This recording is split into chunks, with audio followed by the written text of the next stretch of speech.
Good morning to all students. कैसे हैं बच्चों आप सब लोग। उम्मीद करती हूँ कि आपकी तैयारी भी अच्छी जल्दी होगी।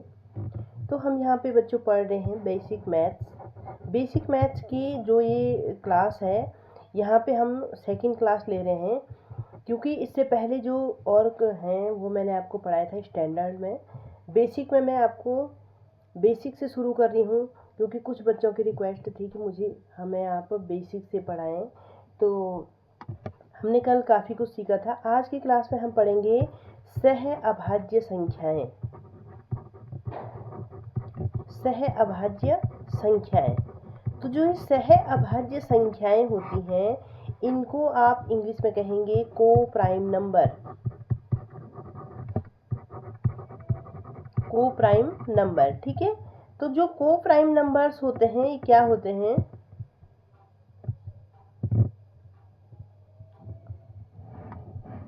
ऐसी संख्याएं, ठीक है, मतलब सह अभाज्य संख्याओं की बात कर रहे हैं हम। ऐसी दो संख्याएं या संख्याओं के जोड़े जिनके गुणनखंड में केवल एक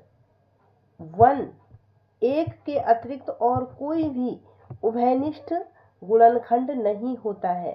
एक के अतिरिक्त कोई भी उभयनिष्ठ गुणनखंड नहीं होता है, उनको सह अभाज्य संख्याएं कहते हैं। लिखिए आप लोग, क्योंकि मैं यहाँ पे सब कुछ लिख नहीं सकती हूँ, आपको समझा सकती हूँ, तो जो मैं बोलूँगी वो आप लिखते जाइए। सह अभाज्य संख्याएं ऐसी संख्याओं के जोड़ों को कहते हैं जिनके गुणनखंड में एक के अतिरिक्त और कोई भी उभयनिष्ठ गुणनखंड नहीं होता है। जैसे देखिए 2 और 3 ये एक जोड़ा है। इसमें आप देखेंगे कि ये इनको को प्राइम नंबर कहेंगे। इसको 2 into 1 लिखेंगे और 3 into 1, तो इसमें जो 1 है वही इनका उभयनिष्ठ गुणनखंड है, उसके अतिरिक्त इसमें कोई भी उभयनिष्ठ गुणनखंड नहीं है। तो ऐसी संख्याएं जिनमें एक के अतिरिक्त कोई भी उभयनिष्ठ गुणनखंड नहीं होता है, उनको आप सह अभाज्य संख्याएं कहती हैं।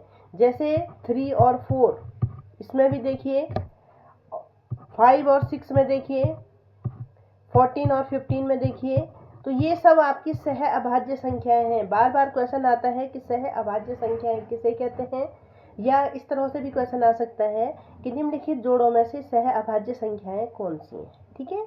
तो आपको पता होना चाहिए सह अभाज्य संख्याएं उन्हें कहते हैं जिनमें क्या होता है, एक के अतिरिक्त 1 के अतिरिक्त और कोई भी उभयनिष्ठ गुणनखंड नहीं होता है, उनको हम सह अभाज्य संख्याएं कहते हैं। That's it. अब है हमारे पास भाज्य संख्याएं। भाज्य संख्या का मतलब होता है कंपोजिट नंबर, ठीक है। कंपोजिट नंबर को ही हम भाज्य संख्या कहते हैं। कंपोजिट नंबर को हम भाज्य संख्या कहते हैं। और भाज्य संख्याएं किसे कहते हैं? वे संख्याएं जो स्वयं का मतलब अपने आप से, जैसे आप पहले एग्जाम्पल देख लीजिए तब उसकी डेफिनेशन देखिए। जैसे एक 4 है, तो 4 क्या है? 4 के अगर हम गुणनखंड लिखेंगे तो 1 2 4, 1 2 4, ये इसके क्या है? गुणनखंड है। इसी तरह से हम 8 के लिखेंगे तो क्या हो जाएगा? 1 हो जाएगा, 2 हो जाएगा, 4 हो जाएगा और 8 हो जाएगा। तो ये इसके क्या है? गुणनखंड हो जाएंगे। तो भाज्य संख्याएं किसे कहते हैं?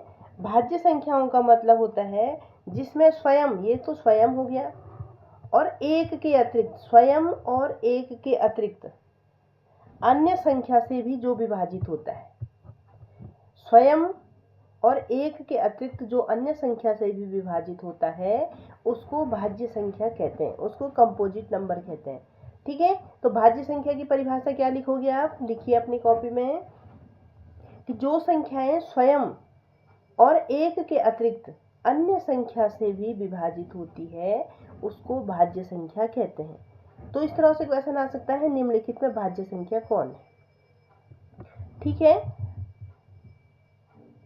और एक होता है बच्चों, ये हमने कल की क्लास में पढ़ लिया था लेकिन फिर भी मैं आपको लिखा रही हूँ, एक होता है अभाज्य संख्या, ये हम कल की क्लास में कर चुके हैं। अभाज्य संख्या को आप कहते हैं प्राइम नंबर। क्या कहते हैं? Prime number. अब जो प्राइम नंबर होते हैं वो क्या होते हैं? पहले इसका एग्जाम्पल देख लीजिए। जैसे 2 हो गया, 5 हो गया, 3 हो गया, 7 हो गया, 11 हो गया, 13, 17, 19, ये सब प्राइम नंबर है। और प्राइम नंबर क्या होते हैं? जिन संख्याओं के केवल 2 गुणनखंड होते हैं। जैसे 2 को देखिए, एक 1 होता है, एक 5 होता है। सॉरी,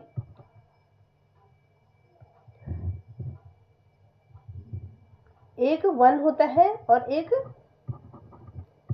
2 होता है। 7 को देखिए, एक 1 होता है और एक 7 होता है। तो जिन संख्याओं के केवल 2 गुणनखंड होते हैं उनको आप प्राइम नंबर कहेंगे। या सरल सी भाषा में ऐसी संख्याएं जो एक के टेबल में आती हैं, एक के पहाड़े में आती हैं और अपने पहाड़े में आती हैं। जो संख्याएं 1 और अपनी टेबल के अतिरिक्त और कहीं नहीं आती हैं, किसी टेबल में नहीं आती हैं, उनको आप अभाज्य संख्या कह सकते हैं। तो इसे 2 तरह से याद कर सकते हैं कि या तो आप अभाज्य संख्या उन्हें कहते हैं जिनके केवल 2 गुणनखंड होते हैं, या केवल जो एक और अपनी टेबल के अतिरिक्त और कहीं नहीं आते हैं उनको अभाज्य संख्याएं कहते हैं। ठीक है?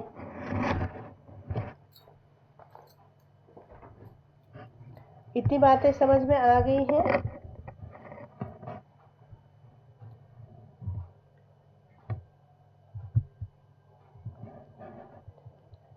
अब देखिए, प्रश्नों को सॉल्व करने की कोशिश करेंगे।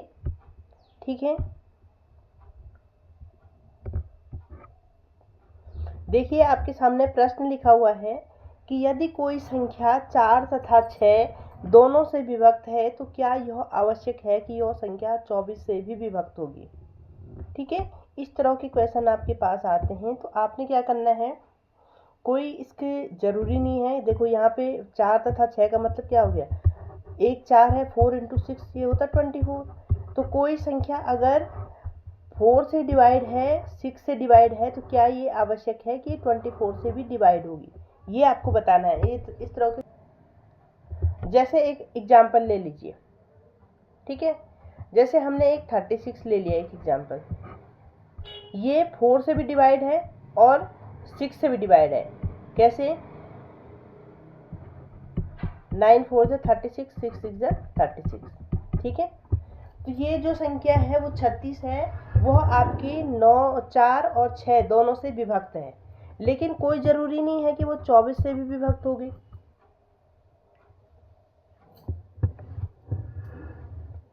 क्यों नहीं होगी? क्योंकि 4 और 6 सह अभाज्य संख्याएं नहीं है।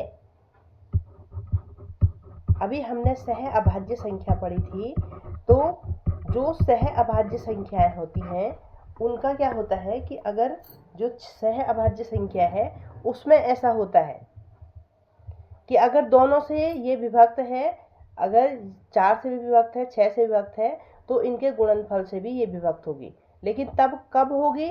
जब ये आपस में सह अभाज्य संख्याएं होंगी। ठीक है? जैसे हमने एक एग्जाम्पल पढ़ा था, सह अभाज्य संख्या का एग्जाम्पल था 2 और 3। ठीक है? तो 2 और 3 क्या है? आपस में सह अभाज्य संख्याएं हैं। तो 2 3 = 6 होगी। तो कोई संख्या अगर 2 से भी डिवाइड है और 3 से भी डिवाइड है तो ये 6 से भी डिवाइड होगी, क्योंकि ये दोनों सह अभाज्य संख्याएं हैं। देखिए क्वेश्चन, देखिए यहाँ पे अगर मैंने 12 ले लिया एक, ठीक है, तो 12 2 से भी डिवाइड है, 12 3 से भी डिवाइड है और 12 6 से भी डिवाइड है। ठीक है? तो ये जो क्वेश्चन है ये आपको समझ में आ गया होगा कि कोई संख्या उसके गुणनफल से तभी विभक्त होगी जब वे दोनों संख्याएं आपस में सह अभाज्य संख्याएं होंगी। ठीक है? यहाँ तक क्लियर हो गया है? यहाँ पे क्वेश्चन बहुत बार पूछा हुआ है, इसलिए मैंने एक क्वेश्चन आपके सामने लाई कि कोई संख्या 4 तथा 6 दोनों से विभक्त है तो यह आवश्यक है कि क्या वो संख्या 24 से विभक्त होगी। नहीं, यह आवश्यक नहीं है। क्यों नहीं है?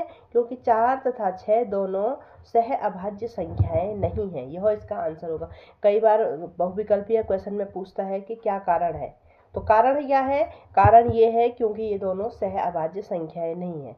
जब संख्याएं आपस में सह अभाज्य होती हैं तो जो उनका गुणनफल है वो उस संख्या को भी जो 2 से विभक्त है, 3 से विभक्त है, वह उनके गुणनफल से भी विभक्त होगा। लेकिन कब होगा? जब संख्याएं सह अभाज्य होती हैं। ठीक है, तो आपको ये क्वेश्चन समझ में आ गया होगा। इसके बाद मैं आपको प्रश्नावली दूंगी, वह भी आपको करनी पड़ेगी, और इसी तरह के क्वेश्चंस उसमें आएंगे। जहाँ पे आपको समझ में नहीं आएगा आप मुझसे पूछ सकते हैं। ठीक है, एक क्वेश्चन और देख लीजिए। ठीक है, बिना भाग दिए सिद्ध कीजिए। बिना भाग दिए आपको सिद्ध करना है कि जो ये संख्या लिखी है 2179782 ये 66 से विभाजित है। ठीक है, ये क्या है? 66 से विभाजित होती है, आपने बताना है। तो कैसे बताएंगे आप? अगर हम इसको शॉर्टकट तरीके से करेंगे तो कैसे करेंगे? देखिए यहाँ पे क्या लेंगे हम। सबसे पहले यहाँ पे हमको क्या दिया हुआ है, हमें क्या निकालना है? निकालना है कि जो 66 है उससे विभाजित है या नहीं है। तो हम 66 के गुणनखंड कर देंगे। तो 66 इसके गुणनखंड कितना हो जाएंगे? 2 × 3 × 11। यहाँ पे करके देख सकते हैं। 66 को इस तरह से गुणनखंड करेंगे।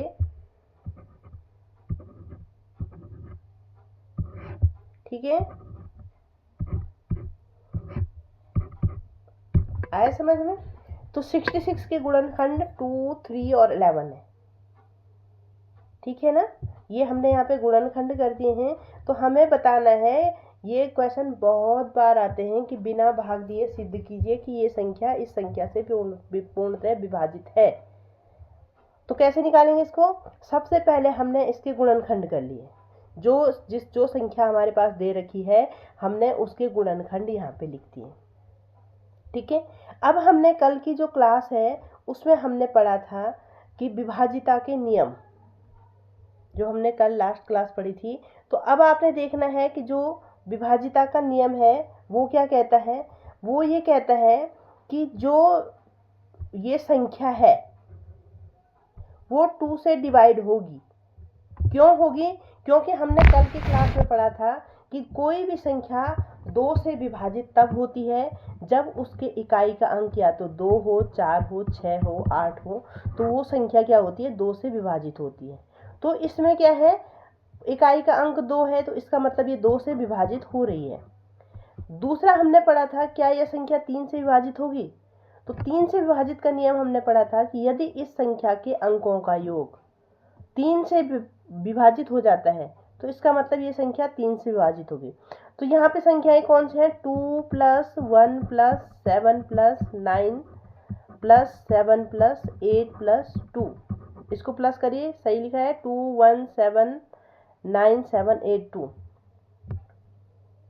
तो ये कितना हो जाएगा? टोटल कितना हो जाएगा? इसको प्लस कर लीजिए। तो ये प्लस करके आपका टोटल हो जाएगा 36, और 36 को 3 से हम डिवाइड कर सकते हैं। 3 1 = 3, 3 2 = 6। तो इसका मतलब ये संख्या 2 से भी क्या हो रही है? डिवाइड हो रही है। 2 से भी डिवाइड हो रही है और 3 से भी डिवाइड हो रही है। 3 से जो विभाजिता का नियम है वो हमने कल पढ़ा था कि जो अंकों का योग है, यदि इन अंकों का योग 3 से विभाजित हो जाता है तो इसका मतलब ये संख्या 3 से भी पूर्णतया विभाजित है। तो 2 से भी विभाजित है, 3 से विभाजित है। अब 11 से विभाजित का नियम देखिए। 11 से विभाजिता का नियम हमने क्या पढ़ा था कि हमने क्या देखना है इसमें? सम स्थान के संख्याओं का योग। ये हमने कल पढ़ा था। सम स्थान के संख्याओं का योग माइनस विषम स्थान की संख्याओं का योग।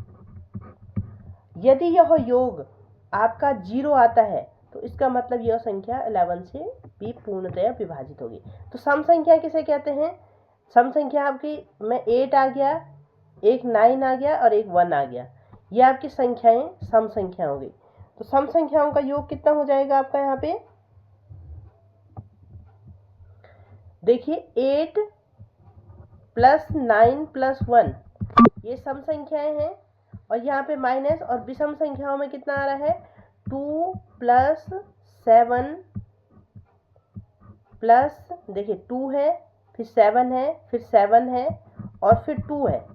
तो यदि यह 0 आता है तो इसका मतलब यह संख्या 11 से भी क्या होगी? पूर्णतया डिवाइड होगी। तो ये कितना हो जाएगा? ये हो जाएगा यहाँ पे 18, और इसको देखिए ये कितना हो जाएगा? 7 और 7 14, 16 to 18। तो इसका योग भी आपका 0 आ रहा है। ठीक है, जिन बच्चों ने कल की क्लास नहीं देखी है वो देखेंगे कल की क्लास कि विभाजिता के नियम क्या कहते हैं। तो 11 से विभाजिता का नियम कहता है कि यदि सम संख्या सम स्थान के संख्याओं का योग माइनस विषम स्थान के संख्याओं का योग 0 आता है तो वो संख्या 11 से भी डिवाइड होगी। तो अब हमने यहाँ पे क्या देखा कि जो इसके गुणनखंड थे 2 इंटू 3 इंटू 11, इन तीनों से क्या है? 2 से पूर्ण विभाजित है, 3 से पूर्ण विभाजित है और 11 से भी पूर्ण विभाजित है। ठीक है, तो हम क्या कह सकते हैं कि जो दी गई संख्या है, जो दी गई संख्या आपके सामने है वह 66 से पूर्णतः विभाजित है, क्योंकि इसके गुणनखंडों से पूर्णतः विभाजित है। इसका मतलब यह संख्या 66 से पूर्णतः विभाजित है।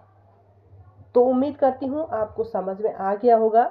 नहीं आया तो दोबारा से एक बार थोड़ा सा रिपीट कर लेती हूँ कि यहाँ पे जो आपको इस तरह का क्वेश्चन दिया हुआ होगा, वो जो जिस चीज़ से आपको पूछा गया होगा कि जिस भी अंक से इसको पूर्णतः विभाजित कहा गया होगा, पहले आपको उसके गुणनखंड लिख देने हैं।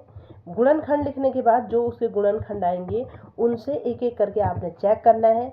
चेक आपने विभाजिता के नियम से करना है। अब ऐसा नहीं पहले आप 2 से डिवाइड करेंगे फिर 3 से, ऐसे नहीं। जो विभाजिता के नियम है वहाँ से आप याद करेंगे और उस तरह से आप इसको सॉल्व करेंगे। अगर इसके गुणनखंडों से यह पूर्णतया विभाजित है तो इसका मतलब इससे भी यह पूर्णतया विभाजित होगा। ठीक है,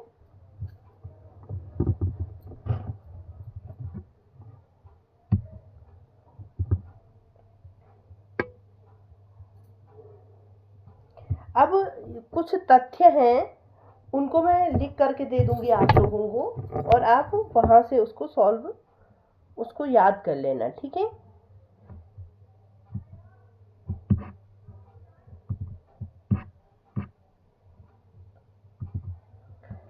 जैसे है कि सम संख्या का वर्ग हमेशा सम संख्या होती है।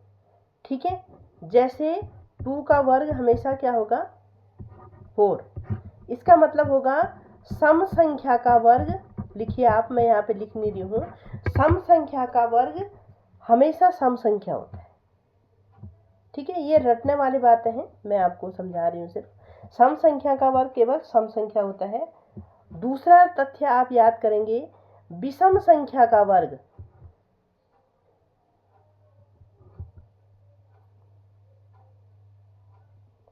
विषम संख्या का वर्ग क्या हो गया? एक विषम संख्या होती है। सम संख्या का वर्ग सम संख्या होती है, विषम संख्या का वर्ग विषम संख्या होती है। ये आपको रटना है, ध्यान रखना है। ठीक है, तीसरी चीज है, बार बार पूछा जाता है प्रथम n प्राकृतिक संख्याओं का योग। प्रथम n प्राकृत संख्याओं का योग, ये काफी बार पूछा गया है। कितना होता है? योग होता है n into n plus 1 upon 2। प्रथम n प्राकृत संख्याओं का योग कितना होता है? n into n plus 1 upon 2। मतलब n की वैल्यू अगर यहाँ पे प्रथम 5 प्राकृतिक संख्याओं का योग अगर आपने निकालना है तो ये हो जाएगा 5 इंटू 5 प्लस 1 अपॉन 2। ठीक है, तो ये कितना हो जाएगा? 5 इंटू 6/2 15। इस तरह से निकालेंगे आप। प्रथम n प्राकृत संख्याओं का योग कितना हो जाएगा, n into n plus 1/2। n की वैल्यू जितनी भी दी हुई होगी वो सब यहाँ पे आप रख देंगे। तो प्रथम n प्राकृत संख्याओं का योग इस तरह से निकालते हैं।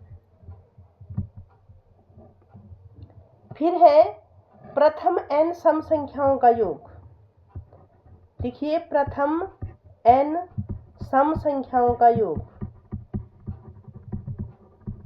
सम संख्याओं का योग मैं बोलती जा रही, आप लिखिए प्रथम n सम संख्याओं का योग। तो कितना हो जाएगा, प्रथम n सम संख्याओं का योग होता है n इंटू n प्लस 1। अब यहाँ पे n जिसकी जितनी वैल्यू दी हुई है, अगर यहाँ पे 2 वैल्यू दे रखी है तो हम 2 लिखेंगे, और प्रथम n सम संख्याओं का योग यहाँ पे कितना हो जाएगा, 2 इंटू 3। ये ब्रैकेट यहाँ पे कोई भी कुछ नहीं है, कोई भी चिन्ह नहीं बना हुआ है। इसका मतलब यहाँ पे क्या होता है, मल्टीप्लाई होता है, गुणा का चिन्ह होता है यहाँ पे। ठीक है, जहाँ पे ये कुछ नहीं बन रखा है वहाँ पे गुणा का चिन्ह होता है। तो कई बच्चों को समझ में नहीं आता कि ये n इंटू n प्लस 1 को सॉल्व कैसे करना है। तो ये गुणा का चिन्ह है। आपने क्या करना है, जो यहाँ पे वैल्यू आएगी, जैसे यहाँ पे 3 वैल्यू आ गई है, सॉरी हम तो सम संख्या कर रहे हैं, तो यहाँ पे 4 वैल्यू आ गई है, तो 4 प्लस 1, तो इसको क्या करना है, 4 प्लस 1 5 हो जाएगा, और ये 4 को इसको मल्टीप्लाई कर देना है। ठीक है, तो प्रथम n सम संख्याओं का योग n इंटू n प्लस 1 होता है। फिर है प्रथम n विषम संख्याओं का योग। प्रथम n विषम संख्याओं का योग, प्रथम n विषम संख्याओं का योग कितना हो जाएगा, ये होता है आपका n स्क्वायर। प्रथम n, अगर आपके पास 3 दे रखा है, प्रथम n विषम संख्याओं का योग, अगर आपके पास 3 विषम संख्याएं दे रखी हैं तो आपने कैसे निकालना है इनका योग, n स्क्वायर हो जाएगा, मतलब 3 का स्क्वायर, 3 3 जा 9। स्क्वायर का मतलब होता है घात जिसको बोलते हैं, इसका मतलब होता है n इंटू n, n की पावर 2, n की 2 घात लगी हुई है, तो इसको n इंटू n इस तरह से इसको पढ़ेंगे। तो यहाँ पे अगर 3 का स्क्वायर है, 3 की पावर 2 है, 3 की 2 घात है, तो इसको 3 गुणा गए 3 लिखेंगे। ठीक है, तो प्रथम n विषम संख्याओं का योग आपका n स्क्वायर हो जाएगा। ठीक है, प्रथम n विषम संख्याओं का योग n स्क्वायर होता है।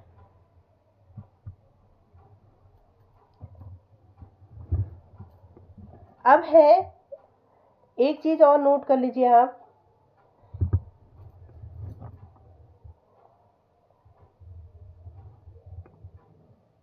जब हम किसी भी संख्या का वर्ग करते हैं, एक क्वेश्चन बार बार पूछा जाता है, किसी भी संख्या का वर्ग करने पर, वर्ग का मतलब होता है स्क्वायर, 2 घात लगाने पर, किसी भी संख्या का वर्ग करने पर, वर्ग करने पर इकाई का अंक, इकाई के स्थान पर, ये क्वेश्चन बार बार पूछा जाता है कि किसी भी संख्या का वर्ग करने पर इकाई के स्थान पर कौन कौन से अंक नहीं आ सकते हैं। तो इनमें से 2 नहीं आ सकता है, 3 नहीं आ सकता है, और 7 नहीं आ सकता है। ठीक है, अगर हम किसी संख्या का वर्ग करेंगे तो ये अंक उसमें नहीं आ सकते हैं।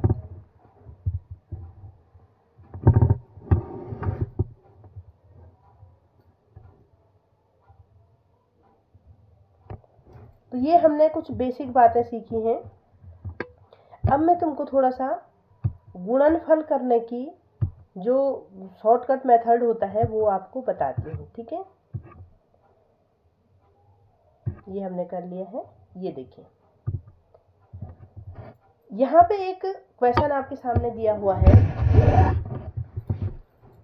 कि 9863 को 99 से आपने गुणा करना है। ठीक है, तो इसको अगर आप गुणनफल के मेथड से करोगे तो आप पूरा इसको इस तरह से लिखोगे 9863 इंटू 99, फिर इसको इससे मल्टीप्लाई करोगे, फिर इसको इससे मल्टीप्लाई, तो ये काफ़ी लंबा चौड़ा मल्टीप्लाई हो जाएगा। ठीक है, तो यहाँ पे एक ट्रिक आपको अप्लाई करनी है। यहाँ पे क्या करना है कि जैसे आपके पास इस तरह के क्वेश्चन आते हैं, जैसे अगर 9 हो, 99 हो, 999 हो, ये 9 के लिए बता रही हूँ मैं, ठीक है, 9999 4 बार हो, इस तरह के हों। अगर आपके पास यहाँ पे दे दिया कि 9863 को मल्टीप्लाई करिए 9999, तो आपके लिए काफ़ी लंबा मल्टीप्लाई ये हो जाएगा। तो आपने यहाँ पे क्या ट्रिक अप्लाई करनी है, तो आपको इसको संक्षिप्त विधि से गुणनखंड, आपको उसका गुणनफल ज्ञात करना आना चाहिए। तो इसमें हमने क्या करना है कि अगर इस तरह से 9 वाले 9 है, 9 अभी मैं 9 की बात कर रही हूँ, ठीक है, इसको हर जगह अप्लाई नहीं करना है जहाँ पे 9 हो, जैसे 99 है या 9 है, इस तरह के अगर हो तो आपने क्या करना है कि जो संख्या दे रखी है, ठीक है, जो संख्या आपके पास दे रखी है, जैसे यहाँ पे 99 दे रखा है, तो उसको हमने क्या 1 के पीछे हमने उतने 0 लगा देने और उसको -1 कर देना। वैसे भी 99 को 100 - 1 आप लिख सकते हैं, ठीक है। तो आप यहाँ पे इसका गुणनखंड इस तरह से करेंगे 9863 इंटू 100 - 1, ठीक है, समझ में आया। फिर क्या हो जाएगा, ये तो हो जाएगा 9863 00 -9863। एक बार और समझ लीजिए कि जब यहाँ पे 99 होता है या 99 हो या कुछ भी यहाँ पे लिखा हुआ हो, 99 9 की वैल्यू में लिखा हो, चाहे 9 लिखा हो चाहे 99 लिखा हो, तो आपने क्या करना है, इसको इस तरह से तोड़ना है 9863 और इसको क्या कर देना है इंटू 100 - 1 से इंटू कर देना है। तो ये कितना इजी हो गया है, 9863 00 -9863, और यहाँ पे इसको माइनस कर सकते हैं 9863 00 को हम 9863 से हम माइनस करेंगे इसको, ठीक है, और माइनस करेंगे तो इतना तो आपको आता ही होगा, ठीक है, कितना होता है 10 - 3 7, 9 - 6 3, यहाँ पे 12 हो जाएगा, ये 4 हो जाएगा, ठीक है, यहाँ पे 15 हो जाएगा, और ये कितना हो जाएगा 6 5 और 9।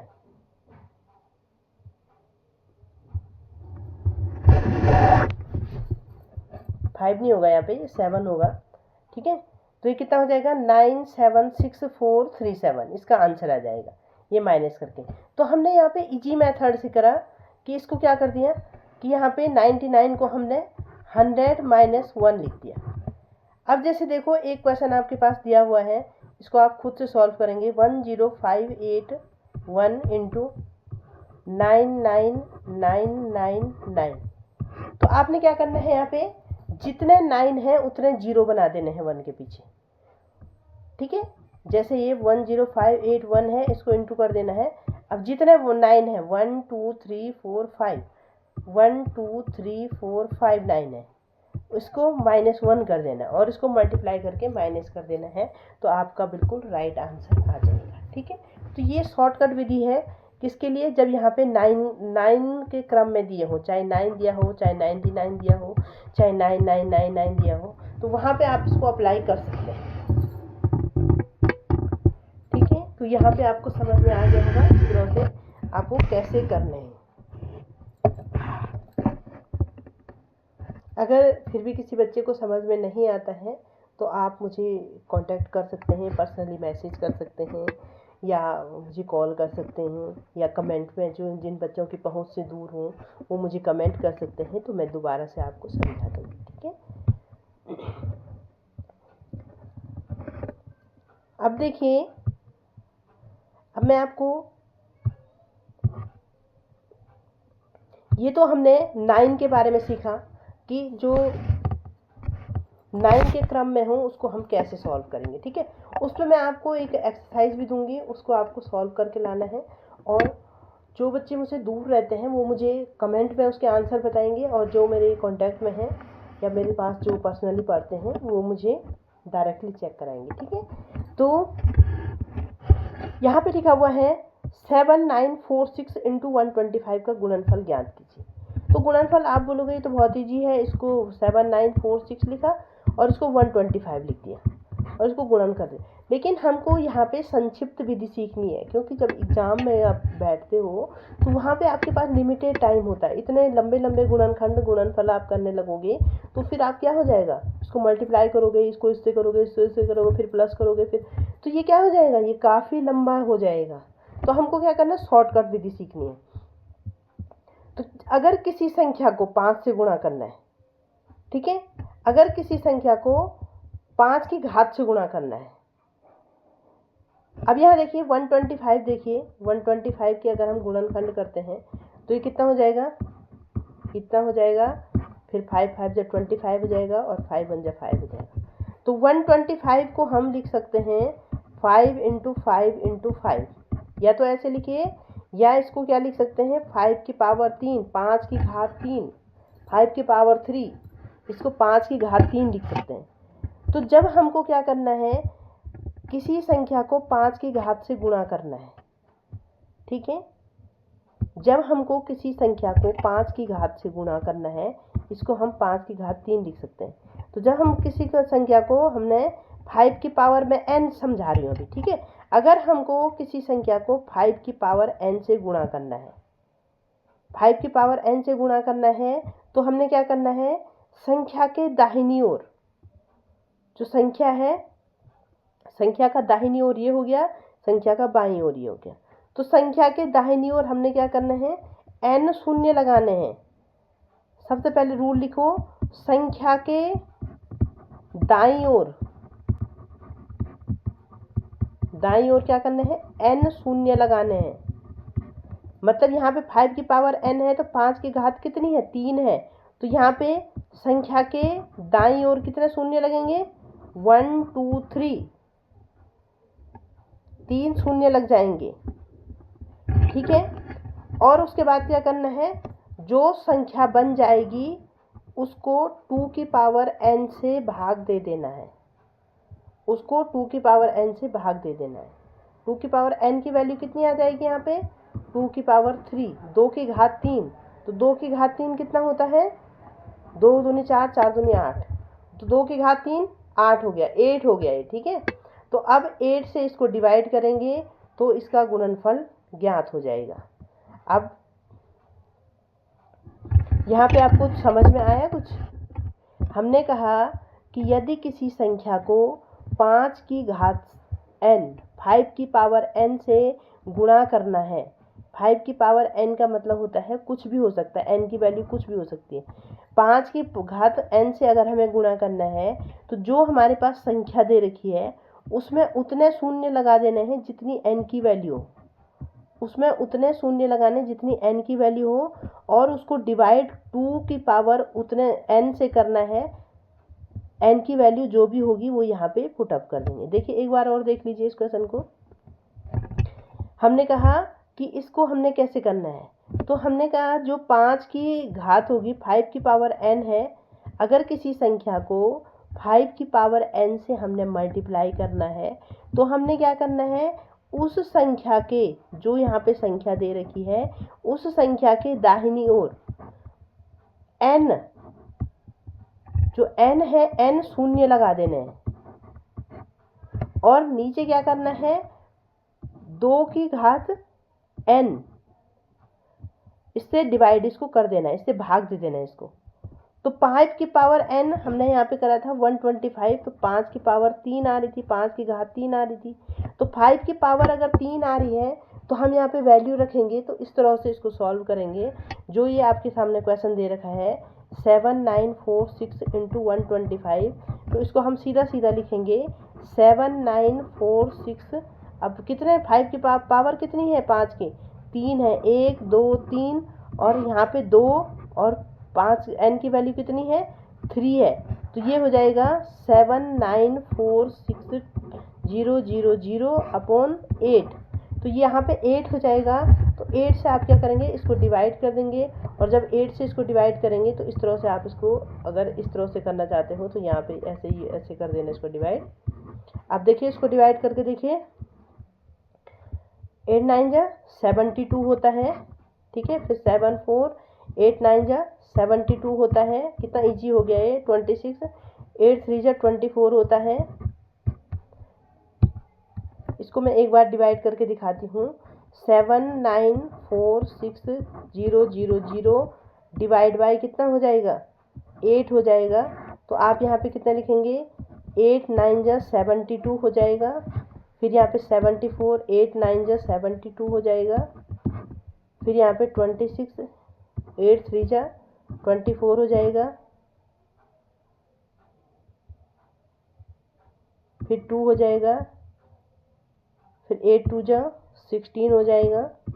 फिर 4 हो जाएगा, 8 5 जा 40 हो जाएगा, ठीक है। तो इस तरह से इसका आंसर क्या हो जाएगा, बहुत इजीली निकल जाएगा और आपको ज़्यादा मेहनत नहीं करनी पड़ेगी। तो इस क्वेश्चन को मैं एक बार और समझाती हूँ, उसके बाद आज की क्लास को हम यहीं पे एंड करेंगे। तो यहाँ पे क्या है कि कुछ क्वेश्चन मैं आपको होमवर्क में भी घर के लिए दे रही हूँ, उनको भी आप सॉल्व करके ले आना। क्वेश्चन दे रखा है आपके पास, जो 7 9 4 6 है इसको हमने 125 से मल्टीप्लाई करना है। तो हमने क्या कहा, यदि किसी भी संख्या को अगर 5 की घात से गुणा करना है, 5 की घात से गुणा करना है, 5 की पावर n लिखा है मैंने यहाँ पे, वैसे 5 की पावर 3 आ रही है। तो 5 की घात से अगर गुणा करना है तो हमने क्या करना है, जो ये संख्या आपको दे रखी है उसके पीछे उतने शून्य लगा देने हैं जितने यहाँ पे n की वैल्यू आएगी, ठीक है। कितने शून्य लगा देने हैं, यहाँ पे देखिए उतने शून्य लगा देने हैं। यहाँ पे n = 3 आ रहा है, तो यहाँ पे 3 शून्य लगा देंगे। और उसके बाद क्या करना है, उसको किससे डिवाइड कर देना है, 2 की पावर n से डिवाइड कर दे। तो n की वैल्यू यहाँ पे कितनी है, 3 है। तो यहाँ पे क्या लिखेंगे, 2 की पावर 3। तो इस तरह से हम इस क्वेश्चन को सॉल्व करेंगे। एक क्वेश्चन और लिख लीजिए आप, इसको आप अपने आप से सॉल्व करेंगे। 60579 इंटू 625। एक क्वेश्चन ये है। एक क्वेश्चन लिखिए 12348 इंटू 3125। इनको आप सॉल्व करके मुझे देंगे, ठीक है। इसमें भी लिख लीजिए आप। इसमें आपका जो होमवर्क होगा वो लिखिए आप 65873 इंटू 9999, ठीक है। और 10581 इंटू 99999। तो ये क्वेश्चन आपको मुझे सॉल्व करके देने। तो यहाँ पे मैंने कुछ क्वेश्चंस दे रखे हैं आपको, इनको आपने घर से सॉल्व करके लाने हैं। ये क्वेश्चंस मैंने आपको अच्छे से समझा दिए हैं, इनको किस तरह से सॉल्व करना है। और जिस बच्चे को फिर भी ये क्वेश्चंस नहीं आएंगे तो वो मुझे कमेंट करेंगे या कॉल करेंगे या बताएंगे कि हमें क्वेश्चन नहीं आए, तो कल की क्लास में मैं फिर से इसको समझा दूँगी, ठीक है। तो कुछ क्वेश्चंस ये हैं और एक क्वेश्चन ये है, निम्नलिखित में से अभाज्य संख्याएं आपको बतानी है। तो इसमें से आप अभाज्य संख्या बताएंगे कौन कौन सी अभाज्य संख्याएं हैं। तो आज की क्लास को मैं यहीं पे एंड करती हूँ। इन क्वेश्चंस को बेटा करते रहना और अपनी तैयारी को बहुत अच्छे से रखना। और सबसे बड़ी बात यह है कि बेसिक ही पूछा जाता है। हम लोग क्या करते हैं, स्टैंडर्ड तो पढ़ लेते हैं लेकिन बेसिक नहीं पढ़ते हैं, और हर एग्ज़ाम में बेसिक ही पूछा जाता है। तो आज की क्लास को मैं यहीं पे एंड कर रही हूँ। जब हम कल की क्लास में आएंगे तो कुछ नया सीखेंगे। तो बच्चों अपनी तैयारी को अच्छे से रखिए, पढ़ते रहिए और बढ़ते रहिए। तो थैंक यू क्लासेस, आज हम यहीं पे एंड करते हैं।